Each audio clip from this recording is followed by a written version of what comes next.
Selamat datang kembali. Coba Anda bayangkan sejenak ya. Anda sedang duduk santai bersama kami di ruangan ini, memegang secangkir kopi, dan mulai membuka ponsel Anda.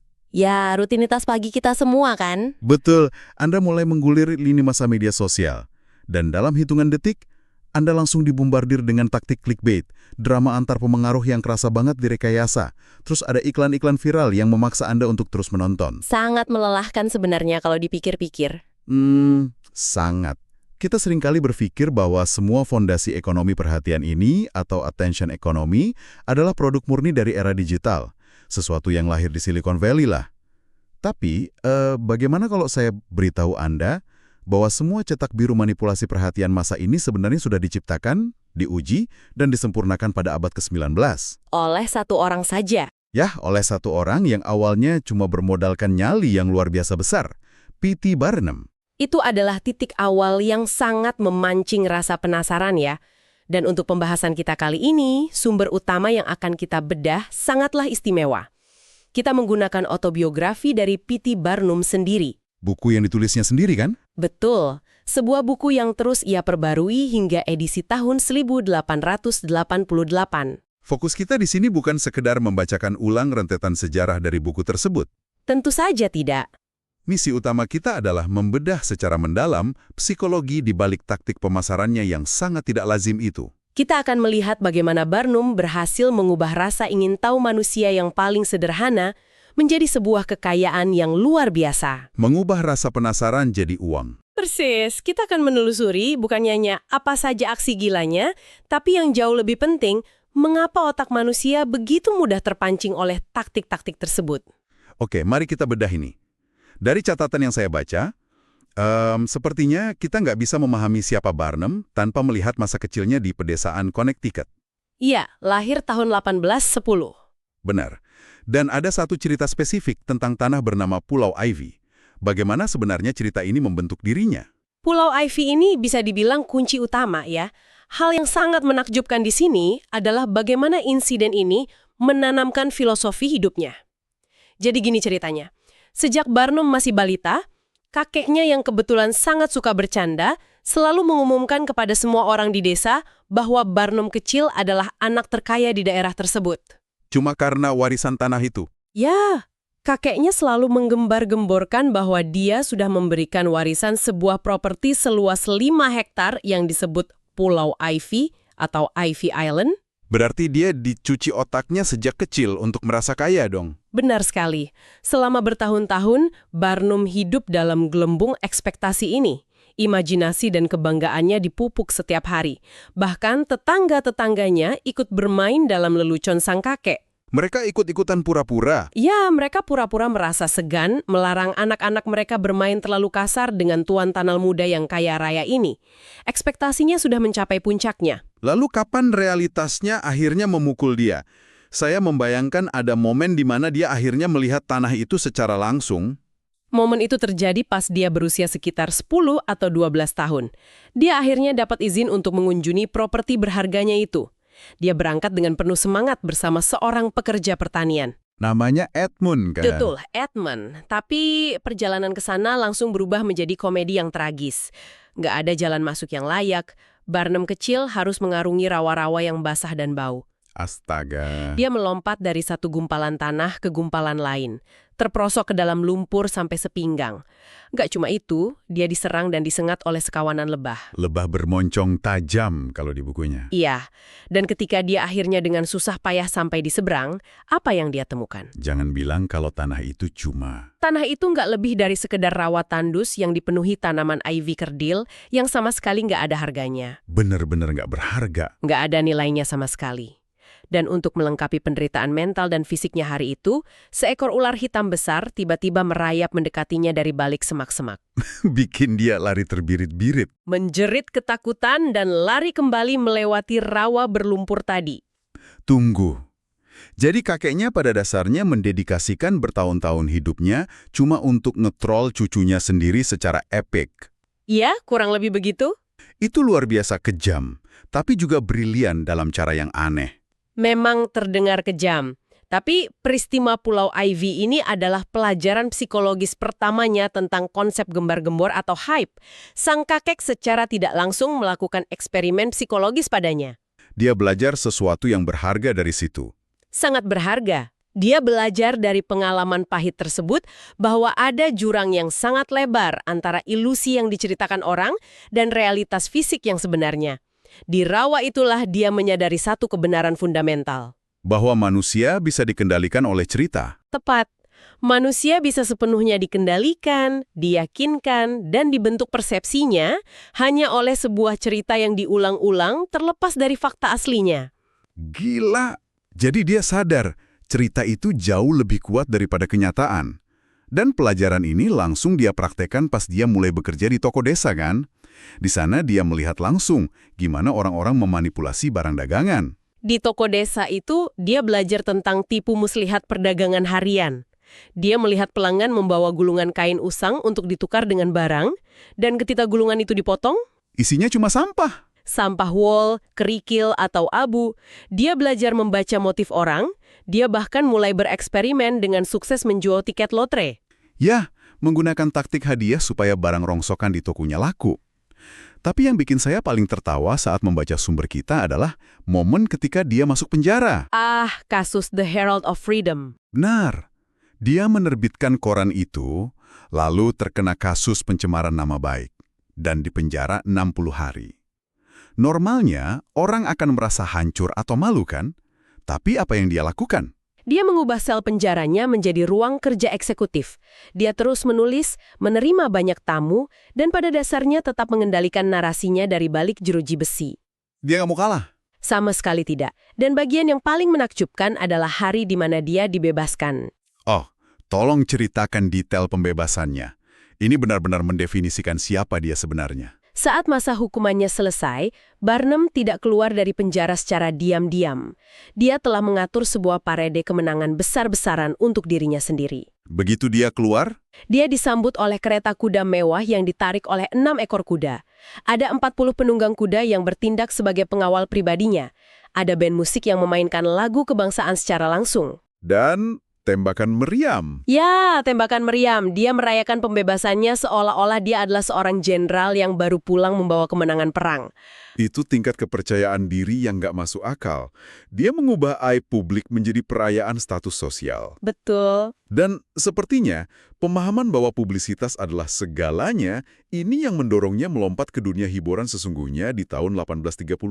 Disinilah bagian yang sangat menarik. Kita mulai melihat taktik manipulasi media yang sebenarnya dengan Joyce Head. Lompatan pertamanya, Barnum membayar $1.000 untuk hak memamerkan wanita ini.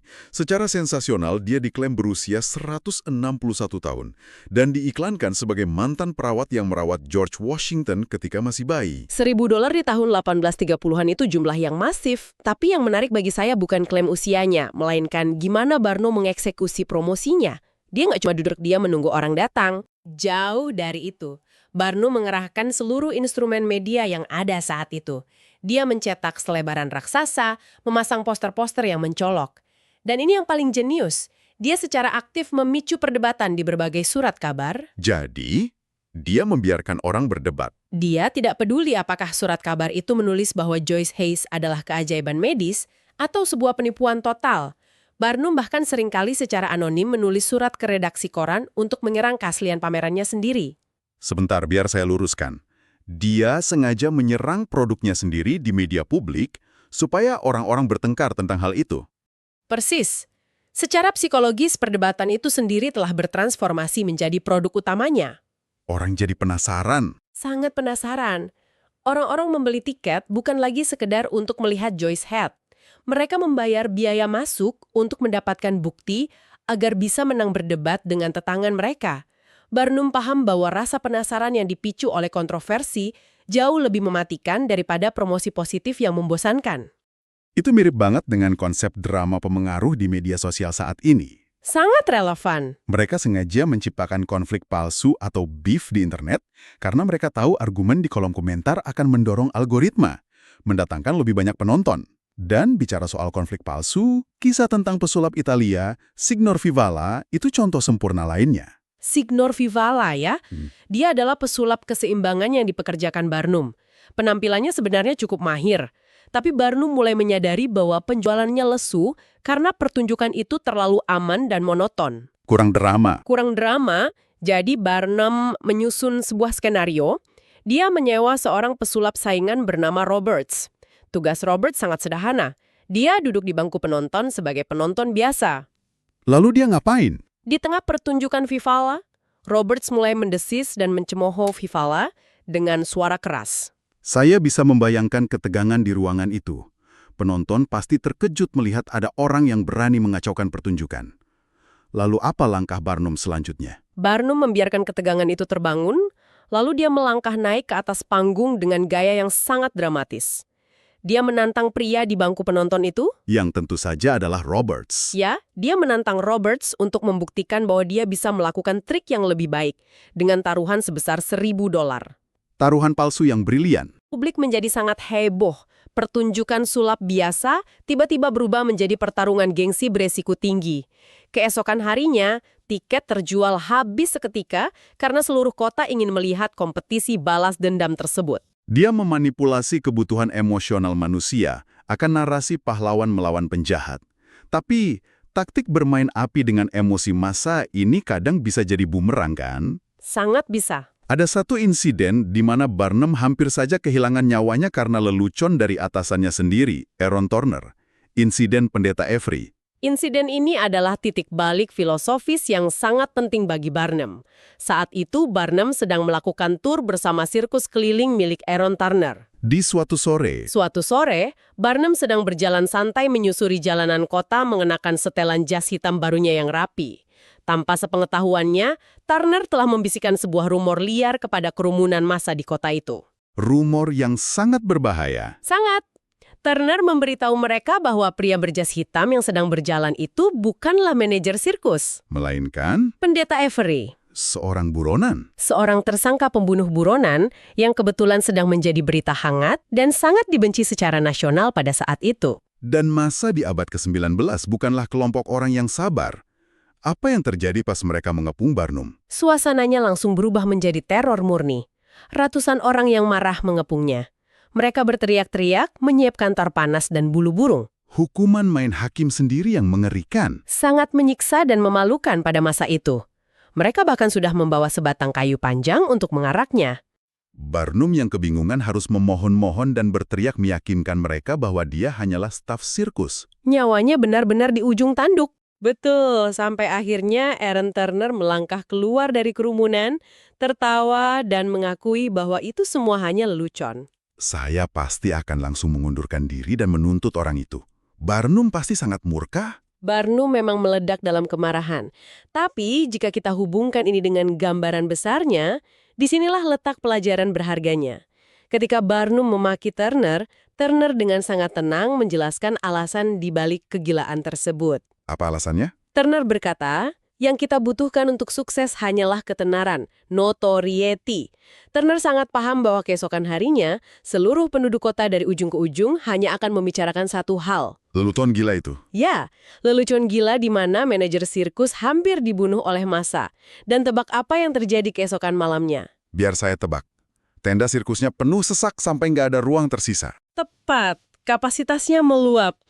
Turner mewariskan sebuah prinsip fundamental kepada Barnum. Perhatian publik tidak memiliki moralitas. Tidak peduli apakah itu publisitas yang mengerikan, memalukan, atau mengancam nyawa. Selama nama Anda berada di bibir semua orang, Anda akan memenangkan permainan ekonomi. Perhatian publik tidak memiliki moralitas. Itu kalimat yang sangat kuat dan sekaligus mengerikan kalau kita renungkan. Dan prinsip itulah yang dia bawa saat kembali ke New York untuk membangun kerajaannya sendiri, The American Museum. Skyders Museum awalnya. Ya, dia mau membeli museum itu tapi nggak punya uang. Bagaimana cara dia mengambil alih museum itu dari pesaingnya yang jauh lebih kaya? Dia melakukannya dengan apa yang pada masa itu disebut sebagai BRAS, atau nyali murni. Dan sebuah pengambil alihan perusahaan yang sangat agresif. Pesaingnya adalah dewan direksi dari Pils Museum yang kaya raya. Jadi dia melawan raksasa. Ketika Barnum tahu mereka akan membeli Scudder's Museum, Barnum mulai menulis rangkaian artikel anonim yang sangat tajam di berbagai surat kabar.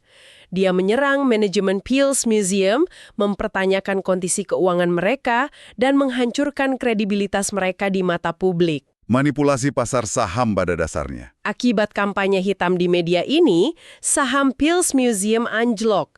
Mereka kehilangan kepercayaan investor dan gagal membayar uang muka tepat waktu. Pada saat mereka lengah, Barnum masuk dan merebut kesepakatan itu. Dia memakai media sebagai senjata finansial. Dan setelah dia dapat museum itu, dia mulai meluncurkan taktik pemasaran gerilya yang legendaris. Oh, pria batu bata. Untuk Anda yang mendengarkan, ini adalah salah satu cerita favorit saya dari seluruh eksplorasi kita. Pria batu bata atau The Brickman. Tolong jelaskan gimana mekanisme dari taktik gila ini beroperasi di jalanan Broadway. Suatu pagi, seorang pria miskin berpenampilan memelas datang ke museum meminta pekerjaan apa saja. Barnum melihat peluang emas. Dia memberi pria itu 5 buah batu bata biasa dan membayarnya 15 sen per jam. Instruksinya sangat spesifik dan aneh. Sangat aneh. Pria itu harus meletakkan satu batu bata di trotoar di depan museum, lalu berjalan cepat menyeberang jalan dan meletakkan batu bata kedua, lalu ketiga, dan seterusnya hingga ke depan gereja Saint Paul. Lalu dia harus putar balik? Kemudian dia harus berjalan kembali, menukar batu bata di tangannya dengan batu bata yang ada di tanah, terus-menerus secara berurutan. Aturan utamanya, dia harus memasang wajah yang sangat serius dan khusyuk, dan dia dilarang keras berbicara sepatah kata pun kepada siapapun. Saya bisa membayangkan orang-orang New York yang sibuk tiba-tiba melihat pria ini mondar-mandir menukar batu bata dengan wajah tegang, tentu saja itu bakal menghentikan langkah mereka. Tentu saja, dalam waktu kurang dari setengah jam, ada sekitar 500 orang yang berkerumun mengikutinya di jalan. Mereka kebingungan dan berdebat satu sama lain tentang apa tujuan pria ini. Dan kail utamanya ada di akhir jam, kan? Ya, Barnum menginstruksikan pria itu bahwa setiap kali jam gereja berdentang, dia harus masuk ke dalam museum, berkeliling sebentar, lalu keluar dan mengulangi prosesnya. Dan ketika pria itu masuk ke museum, puluhan orang dari kerumunan itu pasti ikut membeli tiket masuk karena rasa penasaran mereka udah nggak tertahankan. Mereka ingin tahu jawaban dari misteri batu bata itu. benar sekali. Ini adalah eksploitasi murni dari apa yang dalam psikologi disebut sebagai curiosity gap atau celah keingintahuan. Otak manusia sangat membenci pola yang tidak selesai atau misteri visual yang tidak memiliki penjelasan logis. Otak kita merasa gatal. Otak kita akan merasa gatal sampai kita menemukan jawabannya. Barnum memungut bayaran bagi orang-orang yang ingin menggaruk rasa gatal tersebut. Meskipun di dalam museum, jawabannya sama sekali tidak ada. Taktik ini sangat sukses sampai polisi harus turun tangan, kan? Polisi memaksa Barnum menghentikannya beberapa hari kemudian karena kerumunan itu membuat jalanan Broadway macet total. Itu brilian karena sangat sederhana. Tapi kalau pria batu bata itu taktik untuk menarik orang masuk, bukankah Barnum juga punya masalah kebalikan? Saya ingat anekdot di hari St. Patrick. Gimana cara dia menyelesaikan masalah pas orang nggak mau keluar dari museumnya? Nah, ini masalah perputaran atau sirkulasi. Di hari St. Patrick, museumnya dipenuhi oleh komunitas imigran Irlandia. Mereka membawa bekal makan siang dan berniat menghabiskan waktu dari pagi sampai malam di dalam ruangan. Jadi arus pengunjungnya macet. Museum menjadi sangat penuh sesak dan arus kas Barnum terhenti karena dia tidak bisa menjual tiket baru. Dia harus memutar otak mencari cara mengusir mereka tanpa membuat mereka marah. Dan solusi yang dia temukan adalah salah satu manipulasi linguistik paling lucu yang pernah saya dengar. Tanda to the egress. Ya, Barnum memanggil pelukis kanggungnya dan menyuruhnya membuat sebuah tanda besar yang dicat dengan huruf tebal. TODEGRS. Dia memasang tanda itu di atas pintu yang mengarah ke lorong tangga belakang. Dan para pengunjung meresponsnya gimana? Pengunjung yang sedang mencari tontonan baru melihat tanda itu dan mulai berbisik. Egress. Makhluk apa itu? Pasti itu hewan eksotis jenis baru dari Afrika. Padahal itu cuma bahasa Inggris kuno. Mereka berbondong-bondong menuruni tangga belakang yang remang-remang, dan begitu mereka mendorong pintu di ujung tangga, bam, mereka mendapati diri mereka berdiri di jalanan luar gedung. Dan pintu itu terkunci dari dalam. Pintu itu terkunci dari dalam. Mereka menipu diri mereka sendiri karena kurangnya kosakata. Egress tentu saja artinya cuma pintu keluar. Yang luar biasa bagi saya adalah orang-orang ini nggak mengamuk. Mereka malah tertawa saat menyadari bahwa mereka telah diperdaya dengan elegan. Itu karena Barnum memahami satu hal yang sangat mendalam, tentang sifat manusia. Orang sama sekali tidak keberatan merasa sedikit tertipu atau dibodohi, asalkan pada akhirnya mereka merasa sangat terhibur. Terhibur adalah kuncinya. Barnum juga memadukan ini dengan taktik lingkungan. Dia sengaja menyewa band musik untuk bermain di balkon luar museum. Tapi alih-alih meminta mereka bermain bagus, dia menginstruksikan mereka untuk bermain seburuk dan sesumbang mungkin. Supaya apa? Tujuannya agar orang-orang di luar merasa bising dan terdorong untuk membeli tiket masuk ke dalam museum sekedar untuk menghindari suara mengerikan itu. Itu benar-benar mengoptimalkan setiap sudut lingkungan untuk keuntungan. Dia bahkan menggunakan lampu sorot Drummond yang sangat terang menyilari jalanan di malam hari hanya supaya bangunannya jadi pusat perhatian. Teknologi baru di masa itu. Tapi Barnum nggak berhenti di situ. Dia mulai sadar bahwa dia nggak perlu menunggu hal aneh terjadi, dia bisa merekayasa berita itu sendiri. Putri Duyung Feji adalah contoh sempurna gimana dia memelopori berita palsu untuk pemasaran. Putri Duyung VJ adalah salah satu mahakaryanya dalam memanipulasi media cetak. Benda itu sendiri sebenarnya hanyalah paruh atas tubuh monyet yang dijahit dengan rapi ke ekor ikan. Dia menyewanya dari seorang kenalan. Betul. Tapi Barnum tidak langsung memajangnya di etalase. Beberapa minggu sebelum benda itu tiba di New York, Barnum mengirimkan serangkaian surat anonim ke berbagai surat kabar di luar kota. Dia menyamar jadi orang lain. Surat-surat itu seolah-olah ditulis oleh warga biasa yang melaporkan bahwa ada seorang ilmuwan Inggris yang sedang singgah di kota membawa penemuan biologis yang luar biasa, seekor putri duyung asli. Jadi dia membangun antisipasi dan validasi ilmiah palsu jauh sebelum produknya diluncurkan. Tepat, perdebatan ilmiah mulai terjadi di koran-koran. Publik sudah terkondisikan untuk mempercayai bahwa benda ini penting. Ketika Barnum akhirnya mengumumkan bahwa benda itu akan dipamerkan di museumnya, orang-orang datang bukan untuk melihat monster aneh. Tapi untuk verifikasi. Mereka datang untuk memverifikasi berita sensasional yang sudah mereka baca berminggu-minggu di koran. Realitas diciptakan secara artifisial melalui media. Dan dia menerapkan prinsip menciptakan realitas ini di tingkat yang lebih masif dalam acara perburuan kerbau besar di Hoboken, Free Grand Buffalo Hunt. Oh, yang itu luar biasa. Saya nggak habis pikir gimana dia bisa menghasilkan uang dari acara yang dia iklankan secara gratis. Bagi saya, ini sangat mirip dengan aplikasi gratis di ponsel kita yang ternyata penuh dengan biaya tersembunyi. Analogi yang sangat akurat. Barnum membeli sekawanan anak kerbau yang sangat lemah, kurus, dan penakut. Tapi di koran, dia mengiklankannya dengan poster raksasa sebagai acara perburuan liar bertema Wild West yang sangat spektakuler.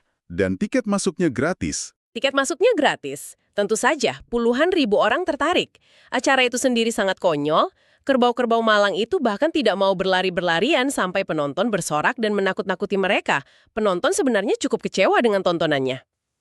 Lalu dari mana Barnum mengantongi keuntungannya kalau acaranya gratis? Disinilah letak kejeniusan infrastrukturnya. Acaranya berada di Hoboken, New Jersey. Untuk sampai ke sana dari New York, orang harus menyeberangi sungai. Barnum telah menyewa secara eksklusif semua kapal feri yang beroperasi hari itu. Memonopoli transportasinya. Ada sekitar 24.000 orang yang menyeberang bolak-balik. Acara perburuannya mungkin gratis, tapi Barnum mengantongi persentase besar dari setiap tiket feri yang terjual hari itu. Dia memonetisasi jalan menuju konten, bukan kontennya itu sendiri. Brilian. Dan dia nggak takut bermain api dengan tokoh politik juga untuk publisitas. Kasus kuda berbulu domba membuktikan bahwa dia tahu persis gimana memanfaatkan kemarahan publik. Kuda berbulu domba atau The Woolly Horse. Dia menemukan kuda aneh ini di wilayah Cincinnati. Tapi cerita biasa tidak akan menjual tiket. Jadi, dia menyebarkan narasi palsu. Narasi tentang ekspedisi militer. Dia mengklaim kuda ini ditangkap di pegunungan oleh ekspedisi Kolonel Fremont yang saat itu sedang hilang dan menjadi perhatian nasional. Kebohongan ini membuat Senator Benton, yang merupakan mertua dari Fremont, sangat murka. Senator itu bahkan menuntut agen Barnum ke pengadilan. Dituntut oleh seorang senator pasti bakal menghancurkan reputasi bisnis apapun di masa sekarang. Tapi untuk Barnum, ini pasti jadi tambang emas publisitas gratis kan? Anda benar sekali. Tuntutan itu akhirnya dibatalkan karena kurang bukti. Tapi liputan media harian mengenai kemarahan sang senator membuat kuda berbulu domba itu menjadi sensasi nasional. Semua orang ingin melihat makhluk yang membuat seorang petinggi negara begitu marah. Jadi, apa arti dari semua ini? Di titik inilah Barnum mengkristalkan pemahamannya, bahwa audiens yang marah, audiens yang datang dengan niat sinis untuk membuktikan bahwa pameran itu palsu, atau audiens yang datang hanya untuk mengkritik, semuanya harus membayar biaya masuk di pintu yang sama dengan mereka yang datang karena percaya murni. Perhatian adalah mata uang, dan mata uang itu gak membedakan antara cinta dan benci. Dan bermodalkan pemahaman ini, Barnum melangkah ke panggung terbesarnya, menaklukkan keluarga kerajaan di Eropa. Dengan Jenderal Tom Thumb. Ya, Charles S. Stratton, tokoh terbesar dalam karirnya. Charles T. Stratton adalah anak laki-laki yang ketika ditemukan Barnum, beratnya tak sampai 16 pon. Barnum bertindak sebagai mentor sekaligus manajernya. Dia melatih Charles dengan sangat keras, namun dengan penuh kasih sayang layaknya keluarga. Dia diajari banyak hal. Dia mengajarinya menari, bernyanyi, melontarkan lelucon jenaka, dan meniru tokoh-tokoh sejarah seperti Napoleon. Tapi Barnum tahu bahwa untuk membuat masyarakat elit Amerika benar-benar terkesan, dia harus mendapatkan validasi dari Eropa. Jadi dia membawa pertunjukan Tom Thumb berlayar ke Inggris. Tapi waktu kedatangan mereka tampaknya sangat buruk. Saat mereka tiba di London, keluarga kerajaan Inggris sedang dalam masa berkabung setelah kematian salah satu anggotanya. Pertunjukan hiburan publik sangat dilarang. Dianggap tidak pantas di dekat istana. Jadi, gimana Barnum memutarbalikkan situasi yang tampaknya buntu ini? Disinilah Barnum membalikan seluruh strategi yang biasa ia gunakan di New York. Jika di Amerika dia menggunakan akses massal dan keramaian trotoar, di London dia menggunakan kelangkaan dan eksklusivitas tingkat tinggi. Dia mengubah model bisnisnya. Alih-alih menyewa teater murah, Barnum menyewa sebuah rumah mewah di kawasan elit West End London. Dia tidak menjual tiket, sebagai gantinya, dia mengirimkan kartu undangan yang sangat eksklusif dengan kertas tebal berukir hanya kepada daftar nama para bangsawan dan kaum elit. Dan yang paling penting, dia menolak orang biasa. Dia secara ketat menolak siapapun yang mencoba masuk tanpa undangan tersebut. Dia dengan sengaja menutup pintu untuk publik umum. Dia menciptakan fear of missing out atau FOMO tingkat dewa bagi kaum elit London. Tepat, ketika sebuah hiburan terasa tidak bisa didapatkan atau hanya diperuntukkan bagi kalangan terbatas, nilai sosialnya meroket tajam di mata kelas atas.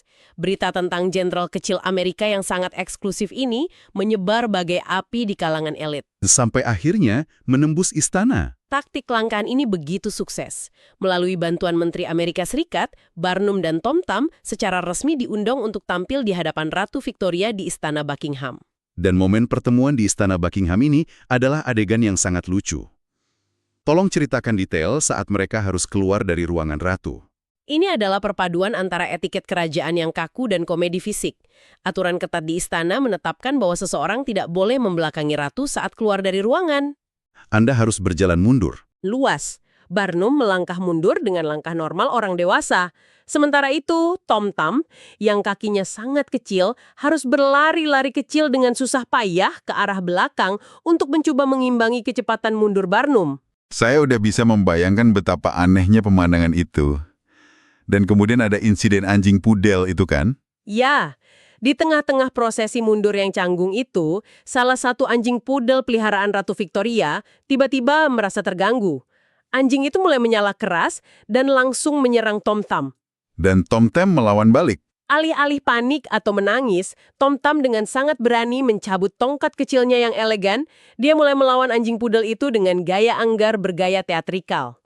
Itu pasti terlihat sangat absurd. Pemandangan absurd, namun sangat berani ini membuat Ratu Victoria dan seluruh anggota kerajaan kehilangan kesopanan mereka. Mereka tertawa terbahak-bahak hingga menangis. Itu adalah sebuah kemenangan mutlak. Tapi, mari kita bedah dampaknya. Ini memunculkan satu pertanyaan penting. Mengapa momen membuat Ratu Victoria tertawa ini mengubah seluruh lintasan karir Barnum? Karena ini memicu fenomena psikologis yang kita kenal sebagai bukti sosial atau social proof di skala internasional tertinggi. Barnum sangat memahami bahwa validasi itu mengalir dari atas ke bawah. Dari kaum elit ke masyarakat umum. Ketika Ratu Victoria di Inggris dan tak lama kemudian Raja Louis Philippe di Prancis yang memberinya hadiah bertatahkan berlian menyetujui, menikmati dan memberikan stempel persetujuan pada pertunjukan Tom Thumb, maka seluruh masyarakat Eropa merasa wajib untuk melihatnya. Stempel persetujuan kerajaan itu secara instan mencuci bersih citra pertunjukan Barnum.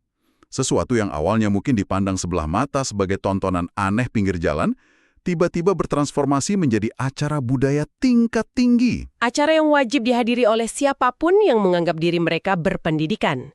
Dan Barnum membawa pulang momentum validasi elit Eropa tersebut kembali ke Amerika. Yang menghabiskan dirinya sebagai arsitek hiburan modern. Tidak tertandingi. Luar biasa. Dari rawa Pulau Ivy yang penuh lebah hingga permadani mewah di Istana Buckingham, perjalanannya adalah sebuah studi kasus raksasa tentang sifat dasar manusia. Untuk Anda yang mendengarkan, coba luangkan waktu hari ini untuk mengamati ulang bagaimana Anda berinteraksi dengan dunia digital. Dunia yang penuh dengan algoritma. Saat sebuah video membuat Anda marah, dan Anda memutuskan untuk meninggalkan komentar panjang berdebat di sana, ingatlah bahwa Anda sedang membayar biaya masuk di pintu Museum Barnum. Algoritma media sosial modern yang kita keluhkan setiap hari, pada intinya hanyalah versi digital dari pria batu bata atau perdebatan putri duyung VJ. Barnum memahami satu kode dasar manusia yang sepertinya tidak akan pernah usang. Kita memiliki rasa lapar yang tak terpuaskan untuk merasa takjub, terpancing, dan terhibur. Barnum membaca cetak biru dari celah psikologis manusia lebih dari 1 abad yang lalu, dan raksasa-raksasa teknologi saat ini masih menggunakan cetak biru yang persis sama. Bedanya, mereka memiliki alat ukur yang jauh lebih presisi daripada sekedar menghitung jumlah tiket yang terjual di pintu masuk. Data adalah tiket masa kini. Sangat benar. Dan ini meninggalkan kita dengan satu pemikiran terakhir yang cukup menggelitik. Sesuatu untuk Anda renungkan sambil melanjutkan hari Anda. Jika kisah hidup P.T. Barnum membuktikan bahwa umat manusia sebenarnya sangat menikmati sebuah kebohongan atau rekayasa yang cerdik, asalkan itu berhasil menghibur mereka, apakah obsesi masyarakat modern kita saat ini untuk selalu mencari dan menuntut autentisiti dari para pemengaruh di media sosial hanyalah bentuk ilusi hiburan yang baru? Sebuah pertanyaan yang menarik. Apakah kita benar-benar menginginkan realitas yang mentah, atau kita diam-diam hanya menginginkan sebuah pertunjukan rekayasa yang disamarkan dengan jauh lebih rapi? Terima kasih telah duduk bersama kami untuk eksplorasi ini. Sampai jumpa di pembahasan kita berikutnya.